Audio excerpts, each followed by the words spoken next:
Hello friends. आज हम एक बहुत ही इंपॉर्टेंट टॉपिक करने जा रहे हैं जिसका नाम है अमेंडमेंट ऑफ द कॉन्स्टिट्यूशन और ये आर्टिकल 368 के तहत आता है। तो आज हम इसे क्यों पढ़ रहे हैं, क्योंकि ये बहुत ही ज़्यादा इम्पॉर्टेंट है और आए दिन कोई ना कोई नए एक्ट आते रहते हैं, हमारे संविधान में नए नए बदलाव होते रहते हैं। तो उसको जानने के लिए ये जानना बहुत ज़रूरी है कि ये सब होता कैसे। तो आइए इसे शुरू करते हैं। तो पहले तो मैं ये बताना चाहूँगा कि अमेंडमेंट ऑफ द कॉन्स्टिट्यूशन ये लाया क्यों जाता है। ये इसलिए लाया जाता है क्योंकि आए दिन हमारे समाज में कुछ ना कुछ बदलाव आते रहते हैं, जिसको जिसको ध्यान में रखते हुए हमें नए लॉज बनाने पड़ते हैं और कई बार हमें एक कॉन्स्टिट्यूशन में चेंज भी लाना पड़ता है थोड़ा सा। तो मैं बताना चाहूँगा कि जो भारत का कॉन्स्टिट्यूशन है वो दो कंट्रीज को ध्यान में रख के अमेंडमेंट ऑफ द कॉन्स्टिट्यूशन लाया गया है। यूएसए में बहुत ही हार्ड कॉन्स्टिट्यूशन माना जाता है, मतलब यहाँ पर अमेंडमेंट करना बहुत ही डिफिकल्ट माना जाता है क्योंकि यहाँ पे स्टेट का अलग कॉन्स्टिट्यूशन है और सेंटर का अलग कॉन्स्टिट्यूशन होता है। वहीं ब्रिटेन में यहाँ पे बोला जाता है कि यहाँ पे अनरिटन कॉन्स्टिट्यूशन है, लेकिन एक्चुअल में ऐसा नहीं होता, अनरिटन नहीं होता है। अनरिटन का मतलब है कि यहाँ पे बदलाव करना बहुत ही ईजी है और with the help of simple majority ऐसा हो जाता है। तो अब हम आगे देखेंगे प्रोसीजर ऑफ अमेंडमेंट, कि क्या प्रोसीजर है अमेंडमेंट लाने के। तो अमेंडमेंट आपका शुरू किसी भी हाउस में हो सकता है, लोकसभा या राज्यसभा, किसी भी हाउस में ये शुरू किया जा सकता है। और इसमें लेजिस्लेचर ऑफ द स्टेट्स, जो आपके हमारी विधानसभा, जैसे हिमाचल के रिस्पेक्ट में बात करूं तो विधानसभा इसमें अमेंडमेंट ऑफ द कॉन्स्टिट्यूशन नहीं ला सकती। ये ध्यान रखने वाली चीज है, केवल लोकसभा और राज्यसभा ही के पास ही ये पावर दी जाती है। अब इसे कौन इंट्रोड्यूस करेगा? इसे इंट्रोड्यूस करेगा कोई भी मिनिस्टर जो पार्लियामेंट में हो, और जो मिनिस्टर नहीं होता है उसे हम प्राइवेट मेंबर कहते हैं। ये बहुत इंपॉर्टेंट है क्योंकि कई बार प्राइवेट मेंबर बिल कह के भी इसे आगे बढ़ाया जाता है। तो प्राइवेट मेंबर का मतलब होता है वो मेंबर जो मिनिस्टर नहीं है। वो किसी भी पार्टी का हो सकता है, वो रूलिंग पार्टी का भी हो सकता है और वो ऑपोजिशन पार्टी का भी हो सकता है। तो अब बिल को पास कैसे किया जाता है? बिल को पास पहले तो आपके दोनों हाउसेज में करना पड़ता है, बोथ हाउसेज। स्टार्ट कहीं से भी किया जा सकता है, उससे कोई फर्क नहीं पड़ता, लोकसभा से या राज्यसभा से, कहीं से भी शुरू किया जा सकता है। तो किसी भी हाउस में आप इसे स्टार्ट करिए, लेकिन इसको आगे बढ़ाने का तरीका अब हम जानेंगे। इसको बढ़ाने का तरीका है स्पेशल मेजॉरिटी।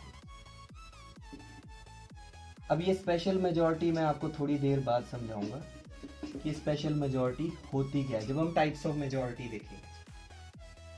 अब इसमें मैं आपको एक स्पेशल पॉइंट यहाँ पे बताना चाहूँगा कि जब दोनों हाउसेज में ये इंट्रोड्यूस होता है, अगर कोई डेडलॉक फंसता है तो यहाँ पे जॉइंट सिटिंग का कोई प्रोविजन नहीं होता। ये ध्यान में रखने वाली चीज़ है, एग्जाम में डायरेक्ट आ सकता है। जॉइंट सिटिंग यहाँ पे अलाउड नहीं होती है, ये आपको ध्यान रखना। अगर कोई ऐसा संविधान में बदलाव लाया जा रहा है जिससे स्टेट पर असर पड़ेगा, किस पर? स्टेट पर, तो उस केस में रेटिफिकेशन ऑफ स्टेट, मतलब पहले लोकसभा और राज्यसभा में जाएगा ये बिल, वहां से दोनों से जगह से पास होगा और उसके बाद फिर ये स्टेट लेजिस्लेचर में जाता है। अगर ये फेडरल स्ट्रक्चर को हार्म करता है तो उसके बाद क्या होता है, जब यहाँ से भी पास हो जाता है, मान लीजिए स्टेट में गया, वहां से भी पास हो गया, उसके बाद प्रेसिडेंशियल असेंट के लिए जाता है। प्रेसिडेंट के पास यहाँ पर वीटो पावर नहीं होती, उसे असेंट देना ही पड़ता है। और जब असेंट दे देते हैं तो बिल आपका चेंज होके यहाँ पर एक्ट बन जाता है। तो उम्मीद है आपको यहाँ तक समझ आ गया होगा। अब इसके बाद हम जानेंगे कि हमारी अमेंडमेंट जो होती है, अमेंडमेंट 3 तरह की होती है। तो यहाँ पे हम देखेंगे 3 वेज अमेंडमेंट हमारी 3 तरह की होती है। सिंपल, स्पेशल, और एक होती है तीसरी तरह की स्पेशल प्लस स्टेट रेटिफिकेशन, जो मैं पहले भी यहां पर आपको ये मैं समझा चुका हूं। स्टेट रेटिफिकेशन, रेटिफिकेशन का ये मतलब होता है कि उसको स्टेट को उसको मान्यता देनी पड़ती है। ये बहुत इंपॉर्टेंट है। तो अब हम टाइप्स ऑफ मेजॉरिटी की बात करेंगे और पहली तरह की जो हमारी मेजॉरिटी आती है जो सबको पता भी होगा, सिंपल, और ये पढ़ने में भी बिल्कुल सिंपल ही है। ध्यान देने वाली चीज यहां पर ये है कि सिंपल मेजॉरिटी आपकी 50% प्लस 1 होती है। 50% ऑफ 1 क्या? Present and voting. ये बहुत ज्यादा इंपॉर्टेंट है। टोटल हाउस की स्ट्रेंथ नहीं देखते हैं, सिर्फ जितने लोग उस दिन प्रेजेंट होते हैं और जितने लोग वोट करेंगे। इसको हम वर्किंग मेजॉरिटी भी बोलते हैं। वर्किंग मेजॉरिटी से कहा जाता है। अब मैं इसको एग्जाम्पल के तौर पे समझाना चाहूँ एक बार सिंपल। तो मान लीजिए कि हमारे लेजिस्लेचर में 100 लोग हैं, टोटल 100 सीट्स हैं, लेकिन उस दिन बारिश या कुछ भी आंधी तूफान आ गया तो टोटल 80 लोग ही आ पाए। 20 की गाड़ियां फंस गई, 20 लोग नहीं आ पाए, 80 लोग ही आ पाए। तो यहाँ पे क्लियरली आपको लग रहा है पता कि 50% प्लस 1 कितना होगा, और ये आता है आपका टोटल 41। तो अगर 41 लोगों ने इसके प्रपोजल के समर्थन दिया, सपोर्ट दिया, तो ये जो बिल है ये पास हो जाएगा। तो इसे हम सिंपल मेजॉरिटी कहते हैं। और ध्यान देने वाली चीज यहाँ पे मैं फिर से बताऊंगा, present and voting, not total. Total को नहीं लेंगे, केवल प्रेजेंट एंड वोटिंग, जो उस दिन प्रेजेंट है और जो लोग वोट कर रहे हैं। अब ये यूज कहां पे होता है, इसको हम सिंपली देखेंगे। इसके यूजेस क्या हैं? इसके यूजेस है मनी बिल। मनी बिल की खास बात यह है कि ये लोकसभा में ही इंट्रोड्यूस होता है, राज्यसभा का इससे कोई लेना देना नहीं है। राज्यसभा में ये जाता है, चेंज उनसे मांगा जाता है, लेकिन मानना ना मानना लोकसभा की मर्जी है। Money bill, financial bill, ordinary bill, यहां पर ये यूज होता है। नो कॉन्फिडेंस मोशन, यहां पर भी ये यूज होता है। नो कॉन्फिडेंस मोशन, अगर आपने सरकार गिरानी हो, आपको लग रहा है दूसरी जो रूलिंग पार्टी है उनके पास समर्थन नहीं है, तो आप no confidence motion simple majority से ला सकते हैं। एडमिशन और एस्टेब्लिशमेंट ऑफ न्यू स्टेट्स, अगर आप न्यू स्टेट्स बनाना चाहते हैं तो आपको सिंपल मेजोरिटी चाहिए होगी। ऑल्टरेशन ऑफ बाउंड्रीज, अगर आप किसी स्टेट की बाउंड्री छोटी या बड़ी करना चाहेंगे, या आपने जैसे आंध्र प्रदेश से तेलंगाना अलग कर दिया, तो उस केस में भी आपकी सिंपल मेजोरिटी लगती है। Proclamation of financial emergency for revoking national emergency, financial emergency लगाने के लिए और नेशनल फाइनेंशियल इमरजेंसी लगाने के लिए और नेशनल इमरजेंसी हटाने के लिए। ये बहुत इंपॉर्टेंट है। सिंपल मेजॉरिटी यहां पर यूज होती है फाइनेंशियल इमरजेंसी लगाने में और नेशनल इमरजेंसी को हटाने के लिए। और अगर हमने वाइस प्रेसिडेंट को हटाना है तो राज्यसभा में आपकी स्पेशल मेजॉरिटी लगती है, लेकिन लोकसभा में आपकी सिंपल मेजॉरिटी लगती है और ये इम्पीच हो जाते हैं। लोकसभा में सिंपल, राज्यसभा में स्पेशल मेजॉरिटी लगती है। Vote of thanks, vote of thanks जो प्रेसिडेंट देते हैं हर सेशन के बाद, हर साल, तो उसके लिए भी आपकी सिंपल मेजॉरिटी लगती है।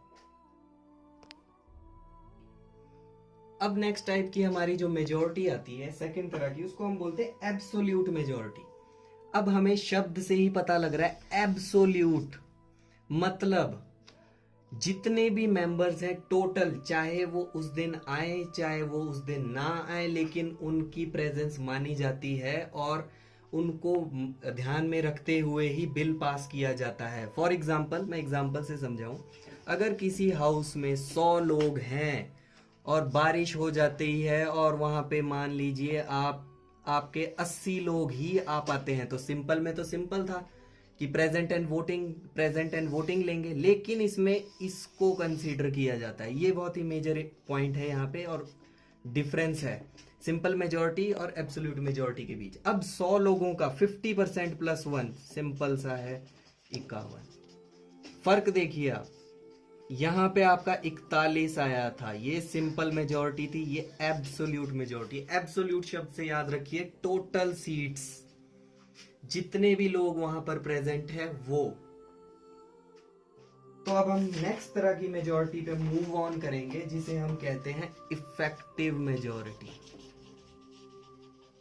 अब इसमें फर्क देखिए आप। इफेक्टिव का मतलब ये आता है कि जितने हमारे हाउस में इफेक्ट कर रहे हैं हाउस को, इसको आप ऐसे याद रख सकते हैं। एग्जाम्पल मैं देना चाहूंगा, मान लीजिए फिर से इसी हाउस में 100 लोग हैं। 100 में से मान लीजिए आपकी 10 वैकेंसी चली गई है। 10 वैकेंसी कैसे आपकी क्रिएट होती है? वैकेंसी होती है आपके रेजिग्नेशन से, या आपका डिस्क्वालीफाई हो जाए कोई एमएलए, या फिर आपका डेथ हो जाती है एमएलए की। तो यहाँ पे आपकी वैकेंसी, लेकिन 10 होगी वैकेंसी, लेकिन आपके लोग कितने काम कर रहे हैं उसमें? 90। तो इफेक्टिव मेजॉरिटी आपका 90 का 50% प्लस 1, जो कि यहाँ पे 46 आ रहा है। तो क्लियरली आप यहाँ पे डिफरेंस देख सकते हैं। सिंपल मेजॉरिटी, जितने लोग उस दिन प्रेजेंट है और वोटिंग में है, वो simple majority. Absolute majority, total, चाहे वो आए चाहे ना आए, उनको ध्यान में रखते हुए किया जाता है। और इफेक्टिव मेजॉरिटी आपकी वैकेंसी, इसमें वैकेंसी माइनस की जाती है, इसमें वैकेंसी का ध्यान रखा जाता है। ये बहुत ही मेजर पॉइंट यहाँ पे मैंने आपको बताया है। तो इसका यूज कहाँ होता है? इफेक्टिव मेजॉरिटी का आपका यूज होता है, आपका यूजेस देख लीजिए आप। रिमूवल ऑफ स्पीकर, स्पीकर को हटाना है अगर लोकसभा के, तो यहां पर ये यूज हो जाएगा। और अगर आप डेप्यूटी स्पीकर को भी हटाना चाहेंगे लोकसभा के, तो भी वहां पे ये जनरलाइज से मैंने आपको 2 यूज बता। इसके बाद हम यहां पर आते हैं, और सबसे इंपॉर्टेंट जो पार्ट आता है आपका, वो है स्पेशल मेजॉरिटी। सब लोगों ने सुन रखा होगा, स्पेशल मेजॉरिटी हमारा 2/3 माना जाता है। लेकिन ये 2/3 है क्या? किस चीज का 2/3 है, हम उसकी बात करेंगे। तो आपका पहला टाइप आता है इसमें, टाइप 1। इसमें आपका लिया जाता है 2/3 members present and voting. Simple majority में भी हमने प्रेजेंट एंड वोटिंग लिया था, इसमें भी प्रेजेंट एंड वोटिंग लिया, और आपका इफेक्टिव में भी प्रेजेंट एंड वोटिंग लिया। लेकिन इफेक्टिव में वैकेंसी माइनस की जाती है। तो अब यहाँ पे मैं एग्जांपल दूंगा सिंपल सा। जैसे मान लीजिए राज्यसभा की स्ट्रेंथ हमारी है 245, लेकिन उस दिन 150 ही प्रेजेंट रहे, तो आपकी इफेक्ट इसमें स्पेशल मेजॉरिटी कितनी आएगी? 2/3 प्लस 1, 101। 2/3 प्लस 1, तो ये आपकी पहली टाइप है।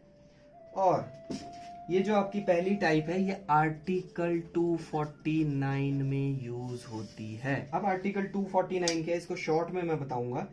राज्यसभा एक रेजोल्यूशन पास करता है स्टेट रेटिफिकेशन में। मान लीजिए स्टेट लिस्ट में आपका कोई सब्जेक्ट है, तो पार्लियामेंट के पास पावर नहीं होती है उसको चेंज करने के लिए। लेकिन फिर भी अगर राज्यसभा चाहे, क्योंकि वो राज्यों की सभा है, तो राज्य वहां पे एक संशोधन लाने की कोशिश कर सकते हैं। उसके बाद वो स्टेट को भेजा जाता है। तो यहां पर ये यूज होता है, और आर्टिकल 249 है। अब आता है आपका second type.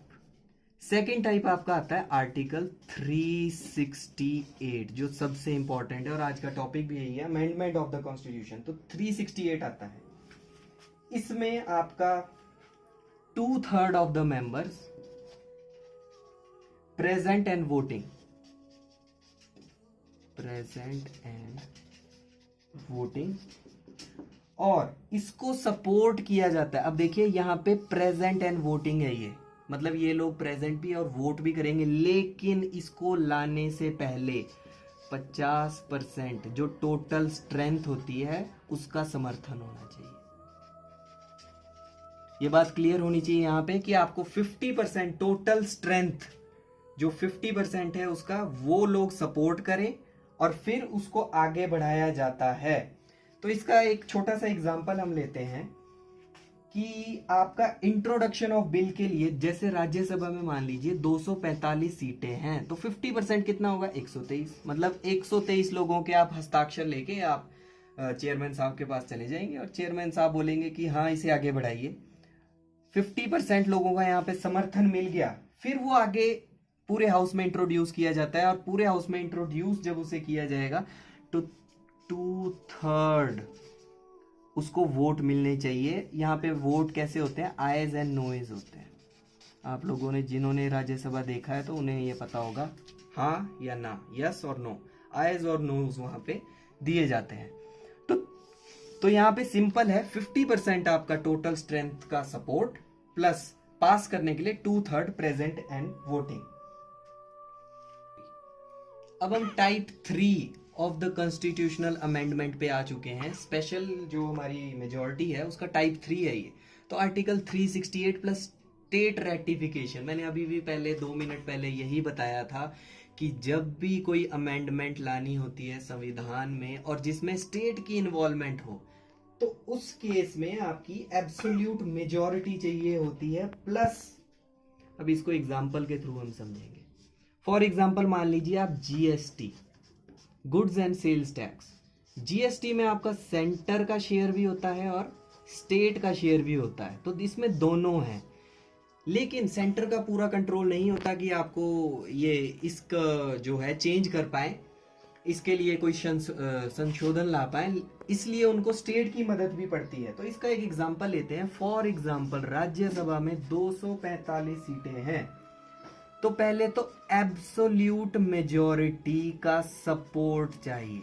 Support, bill introduce करने के लिए सपोर्ट चाहिए। तो एब्सोल्यूट मेजॉरिटी हमने पहले भी पढ़ी थी, अभी थोड़ी देर पहले पढ़ी थी कि उसमें 50% प्लस 1 आता है total strength of the house का, चाहे वो आए चाहे ना आए उनको काउंट जरूर किया जाता है। तो यहाँ पे इस केस में आपकी 123 हो जाती है, प्लस सपोर्ट आपको मिल गया। नेक्स्ट स्टेप क्या होगा, 2/3 प्रेजेंट एंड वोटिंग। सपोर्ट मिल गया, 2/3 प्रेजेंट एंड वोटिंग, लोकसभा से भी पास हो गया, राज्यसभा से भी पास हो गया। उसके बाद स्टेट को पूछा जाएगा, क्योंकि देखिए यहाँ पे स्टेट भी इन्वॉल्व हो रहा है। तो स्टेट में जब पूछा जाता है तो 50% ऑफ स्टेट रेटिफिकेशन यहाँ पे लगती है। मतलब 50% स्टेट्स का अगर समर्थन आता है तो ये बिल पास होगा। तो बीजेपी जो आपका जीएसटी बिल लाई थी वो पूरा ये प्रोसीजर था, इसके थ्रू उन्होंने पास किया गया है। ये जो स्पेशल आपका मेजॉरिटी है ये आपका वहां पे यूज होता है जहां पे आपका फेडरल स्ट्रक्चर इन्वॉल्व होता है। फेडरल स्ट्रक्चर मतलब जहां पर स्टेट एंड सेंटर दोनों काम करते हैं, ये आपका फेडरल स्ट्रक्चर होता है। Type of majority, last type of special majority type 4, ये बहुत इंपॉर्टेंट है। आर्टिकल 61, जी हाँ बिल्कुल, इम्पीचमेंट ऑफ प्रेसिडेंट। इम्पीचमेंट को हिंदी में कहा जाता है महाभियोग, मतलब हटाने की प्रक्रिया। मतलब अगर प्रेसिडेंट से कोई ग्रेव मिस्टेक होगी, कोई बड़ी गलती हो जाती है तो उनको इम्पीच किया जा सकता है। हमारे संविधान में उनको हटाने के लिए प्रावधान दिया गया है स्पेशल मेजॉरिटी के द्वारा। यहां पर स्पेशल मेजॉरिटी और ज्यादा स्पेशल है। 2/3, देखिए अभी तक हमने पढ़ा है 2/3 प्रेजेंट एंड वोटिंग हर जगह, यहां पर आता है 2/3 of total strength. Total strength ली जाती है यहाँ पर कोई वैकेंसी, कोई काउंट नहीं, हर बंदे का हिस्सा यहाँ पे काउंट होगा। तो आप समझ सकते हैं ये कितना डिफिकल्ट होता है, ये वाली अमेंडमेंट लानी कितनी ज्यादा डिफिकल्ट होती है। तो इसके साथ हम यहाँ पे आज का हमारा टॉपिक जो है रैप अप करने की कोशिश करेंगे। तो आज हमने सिंपल सी 2-4 चीजें पढ़ी है। अमेंडमेंट ऑफ द कॉन्स्टिट्यूशन आप यहाँ देख सकते हैं, आर्टिकल 368 के तहत मैंने बताया कि कैसा प्रोसीजर आपका शुरू किया जाता है। लोकसभा राज्यसभा कहीं से भी शुरू किया जाता है। आपका 3 तरह की मेजॉरिटीज होती है, सिंपल, आपकी स्पेशल होती है और स्टेट रेटिफिकेशन के साथ भी एक मेजॉरिटी आपकी काउंट की जाती है। फिर हमने पढ़ा 4 टाइप्स ऑफ मेजॉरिटी। पहला था आपका सिंपल मेजॉरिटी और दूसरा था आपका absolute majority. Third type of majority आती है आपकी इफेक्टिव मेजॉरिटी और फोर्थ टाइप की आपकी मेजॉरिटी जो आती है उसे हम कहते हैं बिल्कुल ही स्पेशल मेजॉरिटी। स्पेशल मेजॉरिटी के हमने 4 टाइप्स पढ़े अभी। आर्टिकल 249 जिसमें आपका जो राज्यसभा को पावर देता है कि वो स्टेट लिस्ट में भी कुछ अमेंड कर पाए, प्रेजेंट एंड वोटिंग है 2/3 के साथ। आर्टिकल 368 जो सिंपल कॉन्स्टिट्यूशनल अमेंडमेंट होती है वो भी सेम ही थी। आर्टिकल 368 प्लस स्टेट रेटिफिकेशन, अभी हमने यहाँ पे थोड़ी देर पहले ही बताया है, ये वाली स्लाइड है। और उसके बाद लास्ट आती है article 61, very important, impeachment of the president. Article 61 बहुत ज्यादा एग्जाम्पल ये एग्जाम में पूछा जाता है। आर्टिकल 61